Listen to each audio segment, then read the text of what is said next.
은혜가 참 큰 그런 이 복된 주일 그 은혜를 다시 되새기를 바랍니다. 선배 목사님이 쓰신 시 중에 부모가 되는 것은 죄인이 되는 것이다 라고 이렇게 말하고 있습니다. 너그러워야 할 때 쓸데없이 엄격했고, 엄격해야 할 때 지나치게 너그러워서 아이들을 혼란에 빠뜨린 그런 이 초보 부모들은 늘 이 자녀들이 제대로 자라지 못하면 누구 탓이라고 생각합니까? 부모 탓이다라고 생각하는 거예요. 아이가 아파도 부모는 죄인이 됩니다. 장애를 가진 자녀를 둔 부모는 평생 죄인의 마음으로 살아갑니다. 그런 마음이 부모의 마음입니다. 그런 마음으로 살아가는 모든 부모님들께 주님의 위로가 넘치기를 주의 이름으로 축원합니다. 우리가 하나님을 아버지다라고 이렇게 고백하지 않습니까? 그렇죠? 그렇게 아버지라고 부르는 이유는 그 부모의 마음으로 우리를 사랑하시기 때문에 하나님을 아버지다라고 이렇게 부르는 것입니다. 그래서 우리를 너무나 이 부모의 마음으로 사랑하셔서 독생자 예수님을 이 땅에 보내주시고 십자가에서 우리 죄를 대신하여 죽게 하시고 우리는 그 하나님의 사랑을 가지고 이 땅에 오신 예수님, 그 예수님을 배웁니다. 이제까지는 갈릴리에서 사역하시던 예수님을 배웠고요. 몇 주 전부터는 예루살렘에서 사역하시는 예수님을 배웁니다. 성전에서 장사하는 사람들을 내쫓으신 예수님, 무화과 나무를 저주하신 예수님, 그 위에 계속해서 성전에서 병자들을 고치시고 가르치는 예수님을 배웁니다. 오늘 읽었던 21절도 보면 예수께서 성전에 들어가 가르치실세라고 이렇게 말씀하셨습니다. 그런데 그 모습을 본 대제사장들은 이 예수님을 늘 이 눈에 가시처럼 그렇게 여겼습니다. 덧보잡이라고 단어 아시죠? 덧보잡. 예수님을 그렇게 이제 여긴 거예요. 잘 알려지지 않는 사람을 낯잡아서 부르는 말이 덧보잡인데, 유대인 이제 대제사장들 입장에서는 그렇게 예수님이 보였다라는 것입니다. 우리는 성경을 읽을 때 또 설교를 들을 때 예수님의 입장에서 예수님의 행적을 따라왔기 때문에 누구 편입니까? 당연히 예수님 편이죠, 그죠? 그런데 이 대제사장들과 장로들은 그렇지 않다라는 거예요. 갈릴리에서 좀 이름 날렸다는 그 예수가 예루살렘에 와가지고 자기들의 질서를 엉망으로 만드는 것입니다. 그들은 매일 성전에서 가르치고 제사를 드렸었습니다. 성전 관리권이 자신에게 있다고 생각했던 것입니다. 그런데 이 촌에서 좀 이름을 날렸다 하는 사람이 와서 성전에서 설치니 배가 아픈 것이죠. 백성들의 관심이 예수님께 온통 쏠린 것입니다. 그래서 그들은 더 이상 두고 볼 수가 없어서 이 조직의 쓴맛을 보여주려고 사람들을 동원해가지고 예수님께 나와서 예수님을 공격합니다. 이 예수님을 공격하는 이야기가요 계속해서 나옵니다. 오늘이 첫 번째 공격이고, 뒤에 보면요 이 23장에도 보면 22장에 보면 이 세금 문제를 가지고 예수님께 공격하기도 하고, 또 22장 23절 이하에는 부활의 문제를 가지고 예수님을 공격하고요. 또 22장 34절 이하에는 그러면 가장 계명이 큰 계명이 뭐냐 하면서 예수님을 공격하는 거예요.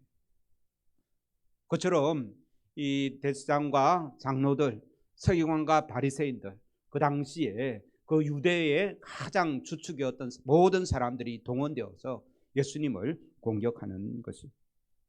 그래서 오늘은 우리 첫 번째 내용인데요. 그들이 예수님께 찾아와서 뭐라고 질문합니까? 무슨 권위로, 누가 이 권위를, 성전에서 가르치고 성전에서 병자들을 낫게 하고 성전에서 이 제사에 쓸 이 제물들을 마음대로 쫓아내고 엉망진창을 만들었느냐, 무슨 권위로 이렇게 하느냐라고 이렇게 질문을 하는 것입니다. 그때 예수님께서는 25절의 말씀으로 이 반박을 하고 있습니다. 25절 같이 읽겠습니다. 시작.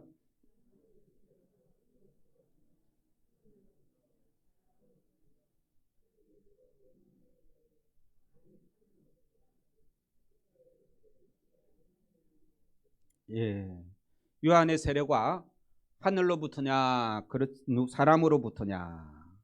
예수님은 그들의 공격의 질문으로 그렇게 대답을 하는 것입니다. 그들은 예수님의 질문에 대답을 합니까? 못합니까? 못하는 것이죠. 결국은 모른다고 그렇게 대답을 합니다. 왜 모른다고 말하는가 하면 그들이 세례 요한의 세례가 하늘로부터다라고 하면 왜 믿지 않느냐라고 말할 것이고, 세례 요한의 세례는 사람으로부터 왔다라고 말하면 모든 사람들은 세례 요한을 하나님이 보내신 선자로 믿기 때문에, 그럼 민중들로부터 또 외면을 받기 때문에 이리 대답도 못하고 저리 대답도 못하는 것입니다. 그래서 모르겠다라고 대답을 하는 것이죠. 그때 예수님께서는 너희가 모르겠다 하니 나도 대답하지 않겠다라고 말씀하시면서 비유를 3가지를 말씀하십니다. 오늘 본문 말씀이 첫 번째 비유고요.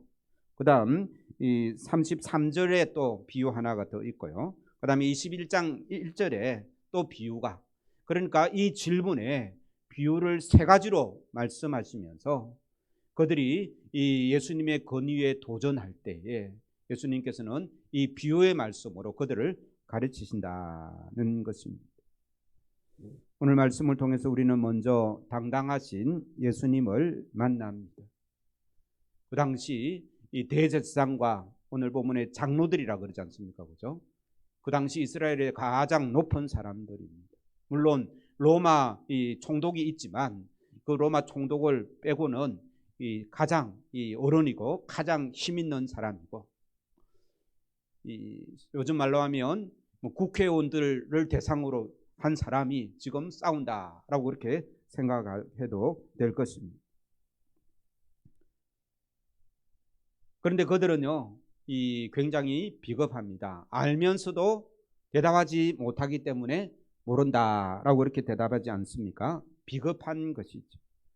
그러나 예수님은 비겁한 그들 앞에서 알지만 말하지 않겠다라고 이렇게 말씀합니다. 이렇게 뒤가 구린 제사장들과 당당하신 예수님의 차이를 볼 수 있습니다. 우리는 여기서 굉장한 중요한 교훈을 배워야 하는데요. 정직이 가장 큰 힘이다라는 것입니다.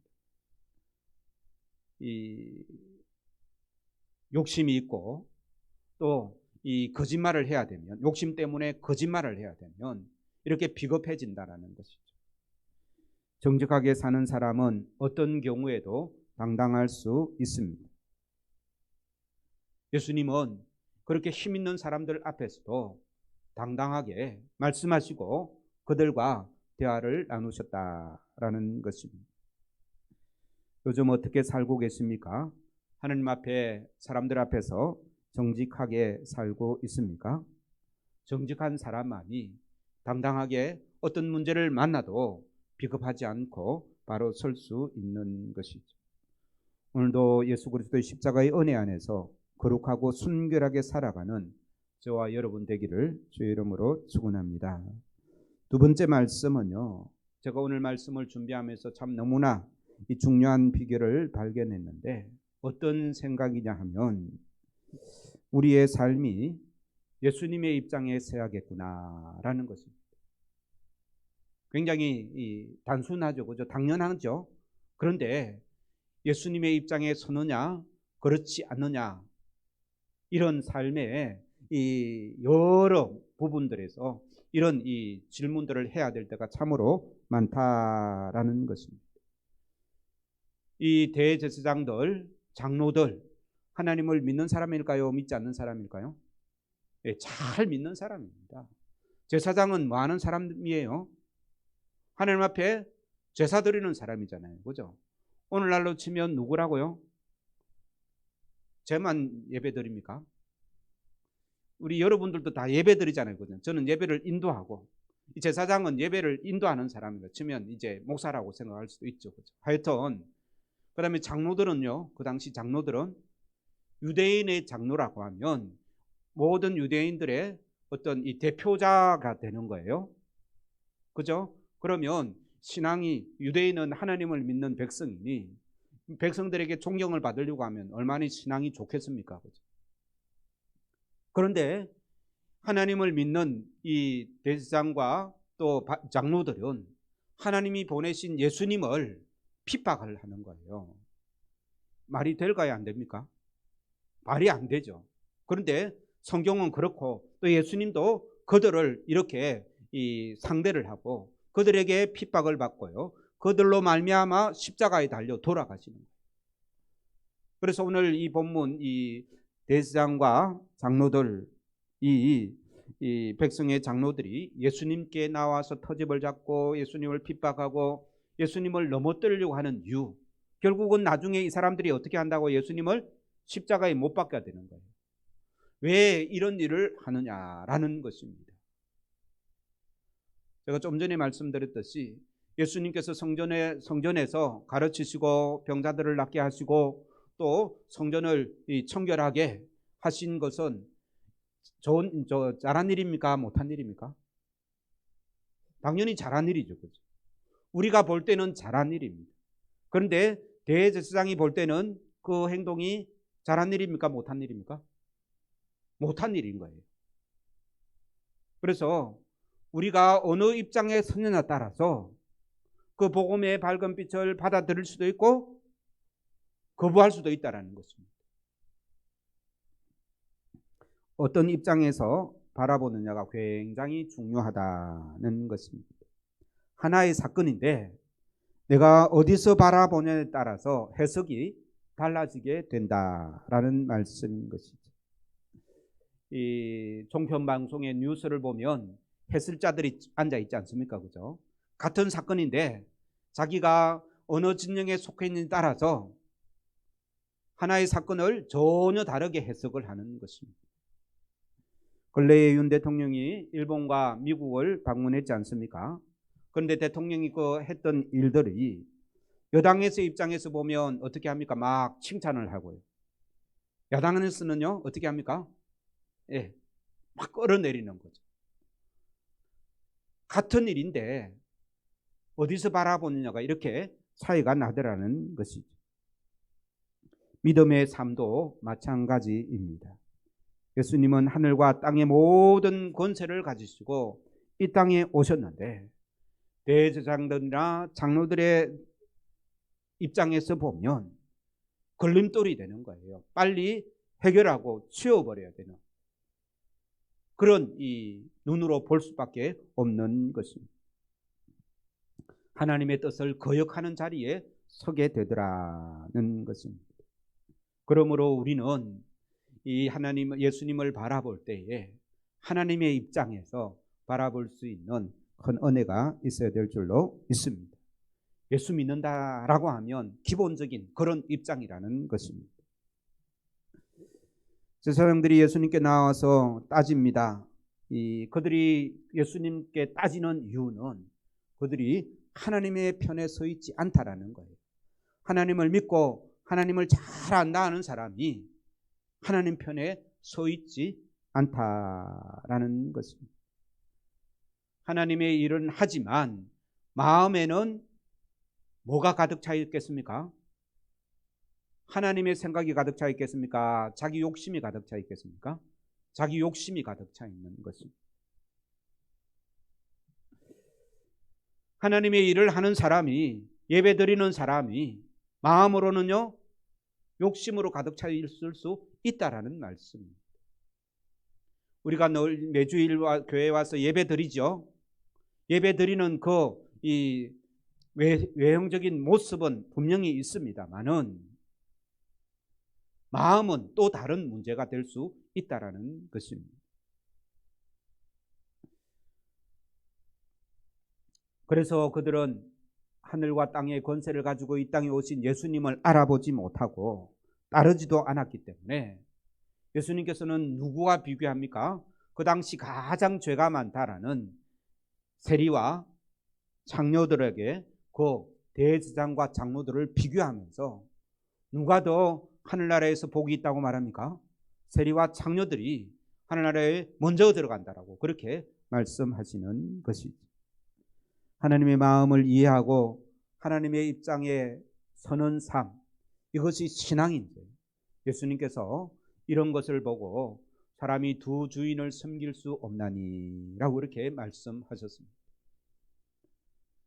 우리의 몸은 교회에 와 있지만 마음은 두 개 중에 하나를 빨리 선택하고 하나님 편에 서야 된다라는 그런 말씀인 것이죠.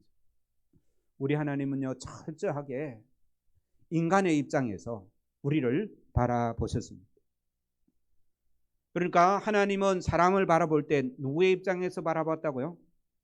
하나님 입장에서 본 것이 아니라 사람의 입장에서 우리를 바라보한 거예요. 우리가 죄인이라서 스스로 모든 죄를 해결하고 천국에 올라갈 수 있을까요? 없을까요? 없습니다. 그래서 예수님께서는 우리를 그냥 너희 힘으로 천국에 와봐라 라고 하지 않았다라는 것입니다. 불교는요 해탈을 할 때에 불교의 교리로 보면 누구 힘으로 해야 됩니까? 스스로, 그죠? 겁욕하고 모든 욕심을 버려야 해탈한다라고 말하는 거예요. 스스로 욕심을 버릴 수 있습니까? 없습니까? 불교 책에 보면요, 이 석가모니도 뭐 해탈했다고 하는데, 그 책에 보면 마지막에 그가 어떤 뭐 중요한 깨달음을 얻기 전에요, 이 마약 성분의 이 음식을 먹었다는 그런 기록도 있습니다. 하여튼 이 불교의 교리가 그렇다라는 거예요. 인간 스스로 뭔가를 해서 구원을 얻는 것입니다. 그런데 하나님은 우리 인간을 너무나 잘 아셔서 인간 편에서 구원의 방법을 마련하셨는데 그것이 무엇입니까? 자기 아들 예수 그리스도를 이 땅에 보내주시고 우리의 입으로 그 예수 그리스도를 시인만 하면 천국 백성이 되게 하는 구원을 이루시는 놀라운 은혜를 주시는 것이죠. 우리가 가진 그 죄를 우리 인간 스스로 해결할 수 없어서 예수님을 보내서 그 죄를 해결하신 분이 하나님이십니다. 그럼 하나님은 철저히 누구 편에서 우리의 죄를 해결하십니까? 사람 편에서. 그래서 우리는 우리의 신앙의 이 자세는 늘 하나님 편에 서서 하나님의 일들을 바라보면 하나님의 그 놀라운 구원의 계획을 알 수 있고 깨달아 알 수 있고 순종할 수 있는 것이죠. 하나님 말씀을 깨닫지 못하고 순종하지 못하는 것은 내 마음의 욕심이 여전히 그대로 남아있기 때문에 그렇습니다. 하나님 편에 서 있지 못해서 그렇다라는 것입니다. 오늘 어린이 주일, 어버이 주일 그렇게 두 개로 지키는데요. 이 어버이들에게 성경에서 자녀들에게 뭘 하지 말라고 합니까? 자녀들은 주 안에서 내 부모를 공경하라라고 말씀하시고 그 다음에요. 어버이들은요, 부모들은 자녀를 뭐 하지 말라고요? 노엽게 하지 말라라고 하신 거예요. 노엽게 하지 말라는 왜 노엽게 한다라는 말이 나오는가 하면 부모의 입장에서만 자녀들에게 말을 하면 자녀들이 노여워진다는 거죠. 그러나 부모가 자녀의 마음을 알고 자녀의 입장에서 대화를 하게 되면 자녀들은 노여운 것이 없는 것입니다. 그래서 부모는 자녀의 입장에서 생각해 보면 자녀를 더 사랑할 수 있고요. 자녀도 부모 입장에서 생각해 보면 더 잘 순종할 수가 있습니다. 오늘 28절 이하에 예수님께서 한 비유를 말씀하고 있는데 두 아들의 비유입니다. 아버지의 마음을 생각하고 아버지의 권위에 순종하는 아들은 첫째 아들입니까? 둘째 아들입니까? 둘째 아들이죠. 이 대답은 잘못했지만 결국 아버지의 마음을 이해하고 아버지 입장에서 이 아버지의 마음을 헤아렸던 아들은 둘째 아들이다라는 것입니다. 예수님께서 두 아들의 비유를 통해서 명백하게 말씀하십니다. 종교 지도자들은 맏아들처럼 하나님의 말씀을 잘 아는 것 같고 그 말씀에 잘 순종하는 것 같지만 실제의 삶에서는 불순종한다는 말씀입니다.